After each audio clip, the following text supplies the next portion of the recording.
Hello everyone, तपाईलाई हाम्रो च्यानलमा स्वागत छ। आज हामी यस भिडियोमा सेकेन्डरी मार्केट अथवा दोस्रो बजारमा शेयर किन्दा इन्भेस्टरले थाहा पाउनुपर्ने 6 वटा कुराहरूको बारेमा कुरा गर्नेछौँ। यस भिडियोलाई अन्तिमसम्म हेर्नुहोला।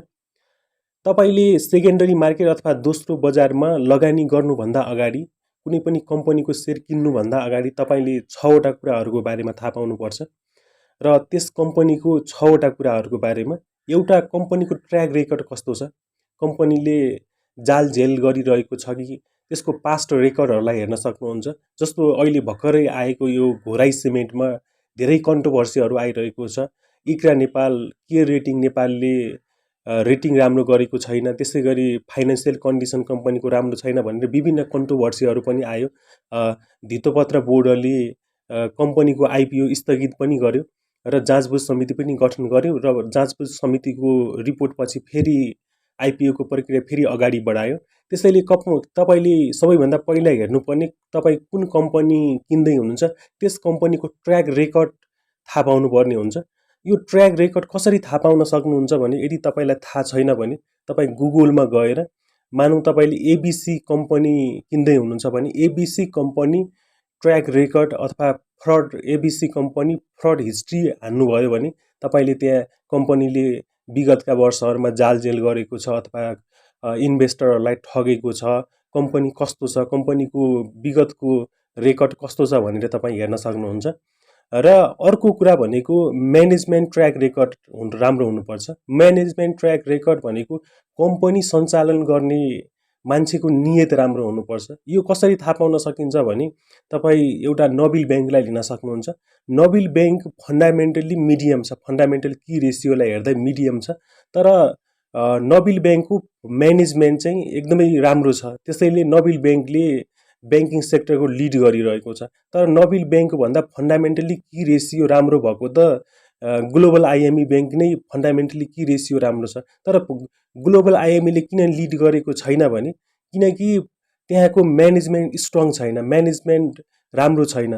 तर नबिल ब्याङ्कको म्यानेजमेन्ट एकदमै राम्रो भएर नबिल ब्याङ्कले ब्याङ्किङ सेक्टरको लिड गरिरहेको छ। त्यसैले सेकेन्ड कुराले तपाईले कुनै पनि कम्पनीको शेयर किन्नुभन्दा अगाडि त्यस कम्पनीको म्यानेजमेन्टको ट्र्याक रेकर्ड हेर्न सक्नुहुन्छ।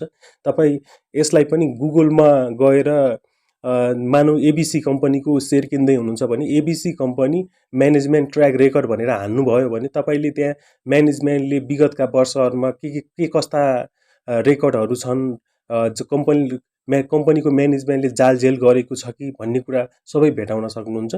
अर्को 3 नम्बर भनेको कम्पनीको लङ टर्म लाइबिलिटिज भन्दा करेन्ट एसेट धेरै हुनुपर्छ। यो भन्नुको अर्थ कम्पनीले तिर्नुपर्ने लामो समयको लागि तिर्नुपर्ने दायित्व भन्दा करेन्ट एसेट कम्पनीसँग अहिले रहेको एसेट धेरै हुनुपर्छ। किनकि यदि लङ टर्म लाइबिलिटिज धेरै भयो भने कम्पनीसँग करेन्ट एसेट थोरै भयो भने कम्पनी डुब्न सक्ने चान्स हुन्छ। यस्तो नेप्सेमा हामीले 2 वटा कम्पनी देख्न सक्छौँ जुन नेप्सेमा ब्ल्याक लिस्टेड भएको छ। एउटा सुगर मिल र अर्को एउटा फिल्म इन्डस्ट्रीको एउटा फिल्म मेकर भन्ने पनि नेप्सेमा लिस्टेड भएको ब्ल्याक लिस्ट भएको छ। त्यसैले तपाईले कम्पनी छान्दाखेरि लङ टर्म लाइबिलिटिज भन्दा करेन्ट एसेट धेरै भएको स्टक छान्नुपर्छ। यो कसरी थाहा हुन्छ भने तपाईले ब्यालेन्स सिटमा गएर हेर्न सक्नुहुन्छ। लङ टर्म लाइबिलिटिज दिएको हुन्छ, लङ टर्म लाइबिलिटिज भन्दा करेन्ट एसेट चाहिँ बढी हुनुपर्छ।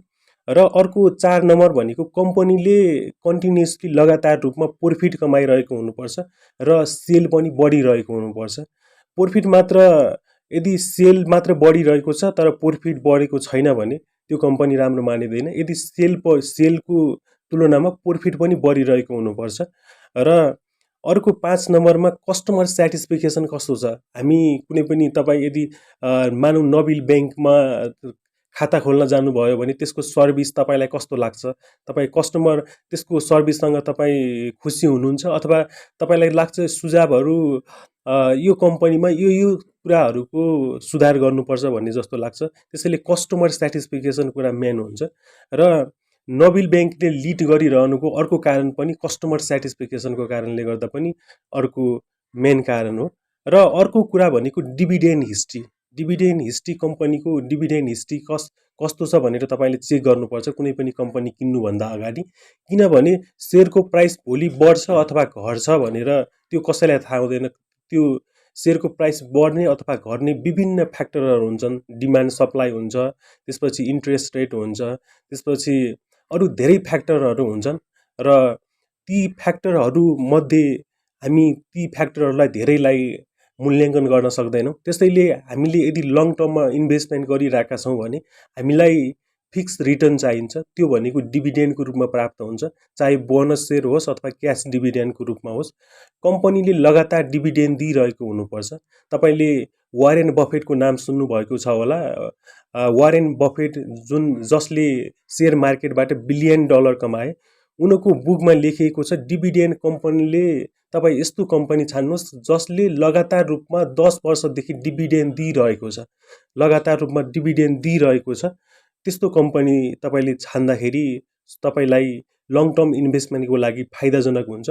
र यो कम्पनी लङ टर्म इन्भेस्टमेन्टको लागि मात्रै होइन, सर्ट टर्म इन्भेस्टमेन्टको लागि यदि तपाईँको सेयरको प्राइस तल झरिहाल्यो, यदि तपाईँले किनेको प्राइसभन्दा सेयरको प्राइस तल झर्यो भने पनि तपाईँले केही समय होल्ड गरेर राख्नुभयो भने तपाईँको सेयर अवश्य अगाडि, तपाईँको सेयरको प्राइस अवश्य उकालो लाग्नेछ। किनकि यदि तपाईँले राम्रो ट्र्याक रेकर्ड भएको कम्पनी, राम्रो म्यानेजमेन्ट भएको कम्पनी, यदि लङ टर्म लाइबिलिटिज भन्दा करेन्ट एसेट धेरै छ, कम्पनीले लगातार प्रफिट कमाइरहेको छ र सेल ग्रोथ भइरहेको छ र कम्पनीले डिभिडेन्ड बाँडिरहेको छ र कस्टमर सेटिस्फिकेसन राम्रो छ कम्पनीको भने तपाईँले यस्तो सेयर छान्नुभयो भने तपाईँको सर्ट टर्ममा कम्पनी घट्ला, कम्पनीको सेयरको प्राइस घट्ला, तर लङ टर्ममा त्यस कम्पनीको प्राइस बढ्दै जानेछ। र यी कुराहरू तपाईँले कुनै पनि कम्पनीको सेयर किन्नुभन्दा अगाडि थाहा पाउनुपर्ने कुरा हो।